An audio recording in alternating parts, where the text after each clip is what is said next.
So the method that I actually want to use on my next dog for a lot of things is something that's called free shaping. Now, free shaping is not something that's really commonly shown, and the reason it's not commonly shown, to watch a video on free shaping is incredibly boring.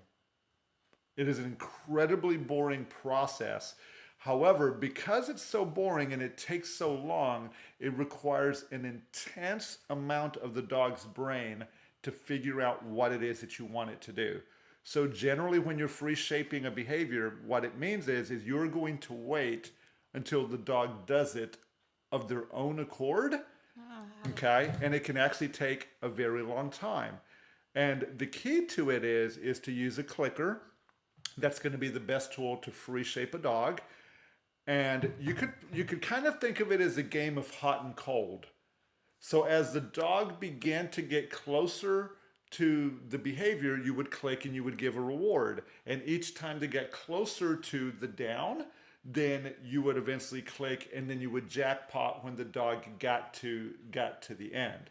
Now, what I'm probably going to do with my next dog is I'm going to imprint the dog, which means that I will put food to the dog's nose, probably put my hand on the dog's back. So pressure and scent, the two main languages that dogs understand. I will guide and lure the dog into the down, and I will give that dog a very remarkable experience in the down for repetitions probably 1 through 10. But then what I'll do after that is I'll grab my clicker and I'll be in a room and I'll just wait till the dog does it without me asking. And then what happens when you free shape a down or free shape any behavior, it becomes the dog's idea. So instead of it being guided by the human to tell the dog what to do, and the dog is always looking for the human, when should I do it, the dog can take ownership of the skill. And when it takes ownership of the skill, that actually makes it more usable for us as humans. So free shaping any behavior is really the way to go. But I'll just tell you, most people do not have the patience to be able to free shape. And because it requires so much patience, you may actually never learn how to do it because it's a difficult. How do you end up associating the command? Well, once you free shape it, and so what happens is the first time the dog does it, you click and you reward. Great question. So the dog does it, click and reward.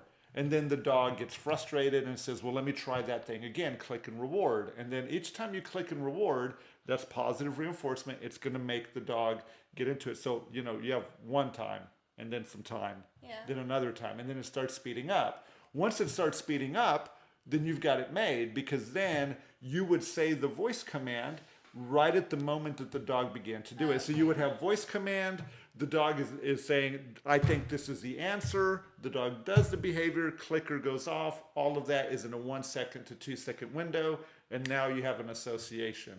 So now each time the dog begins to get close, you use the word. And then eventually, this is the cool part, I'm nerding out here, the cool part is, then you begin to use the word to drive the behavior, and then the dog is like, wow, they're going to cue me for the thing that was my idea in the first place.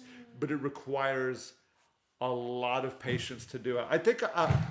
What I'm going to do is, I was thinking about this today, some video ideas for you guys. I'm going to free shape some behaviors with my new puppy whenever I get one, but I'm going to put it in a time lapse, or I'm going to speed it up so you guys can see what a free shaped. And I'm probably going to free shape the heel position, the puppy getting into and looking up at me, is the thing that I want to free shape, because that's one of the most important behaviors that a dog can have.